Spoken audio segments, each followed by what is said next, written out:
Alright, hi everyone, welcome back. Today with 17C should be a short video using the concept from last time.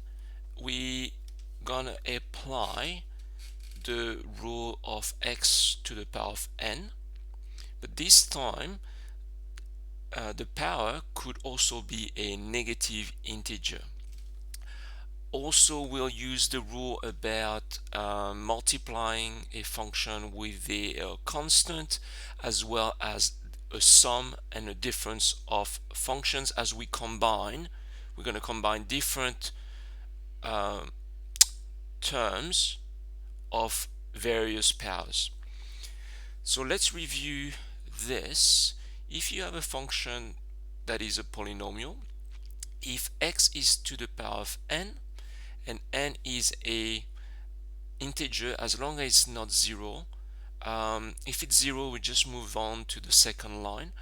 The derivative is you multiply by n and then you minus the term with a new power n minus 1.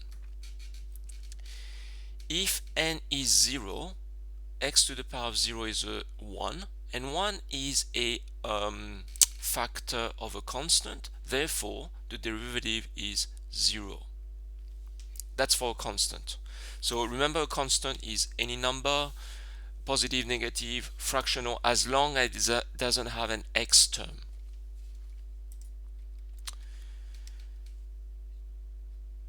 To narrow down with a function, remember, a function, you need to define the domain, so all the values for x and later on the range. If n is positive, the domain of that function is R. Now if it's negative, that will link back to a reciprocal function. The domain has to exclude the x values, the 0 value for x. So think about, if the power n was -1, the function is 1 over x. If you were to put x as 0, 1 over 0 is undefined, so we exclude 0. So for functions like hyperbola or truncus, that's what we would do for the domain. First example, it's kind of a proofing, so I'll show the solution straight away. Do remember how to use the first principles, but mostly in this exercise it will be an application of the rule. So for a function that is 1 over x, remember that the rule was this one. This example is just showing what the derivative is by doing a proofing using the first principle. With the first principles, you take 2 points, so you start with P, which is your x coordinates.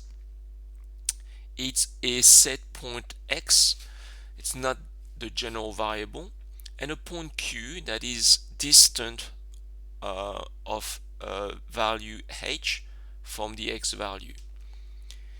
You determine the y coordinates, and then you're going to apply the gradient from P to Q. So here's the gradient. There's a little bit of manipulation. You simplify by h, and we get kind of a simpler expression, but which is fine. And then what you will do, you will apply the limit. So that's the limit notation. H approaches 0, so this expression has an h, and this time you're going to substitute h by 0 into that expression. That will become this one, or -1 times x to the power of -2. Therefore it's negative x minus 2.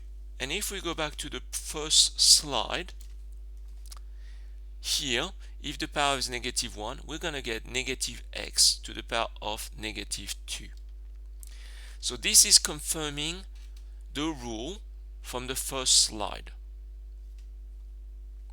There is another example using the first principles, I would advise you to do that from the textbook. So look at the question, trying to do the working out. It's really good practice to manipulate algebraic expression and apply the limit rule.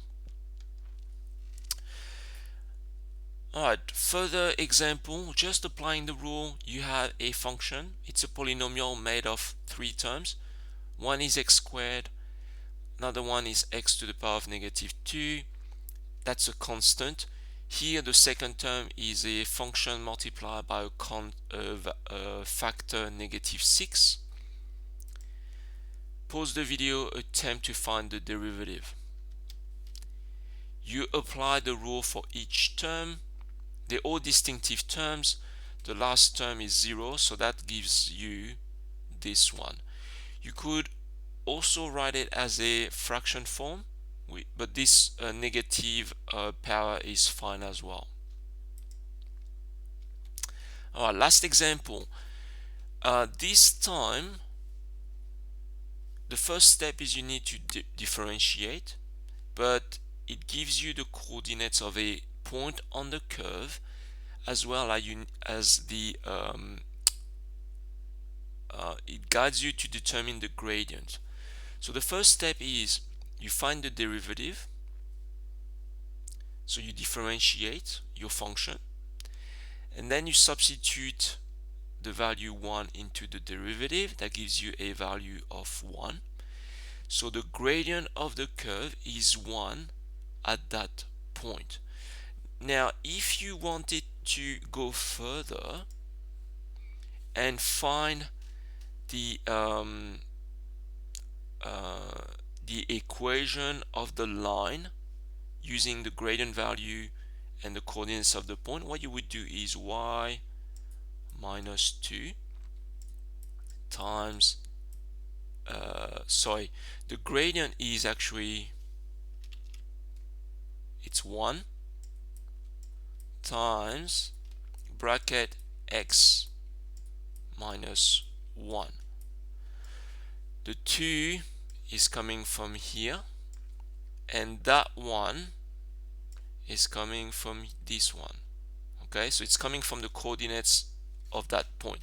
So when you substitute those coordinates 1 and 2 into here, it will make that equation work or true. All right, so this is the equation of the tangent. You will rearrange it, expand the brackets, transpose the -2, and you will get the equation of the that tangent. And that's it for 17C, and I see you in the next video.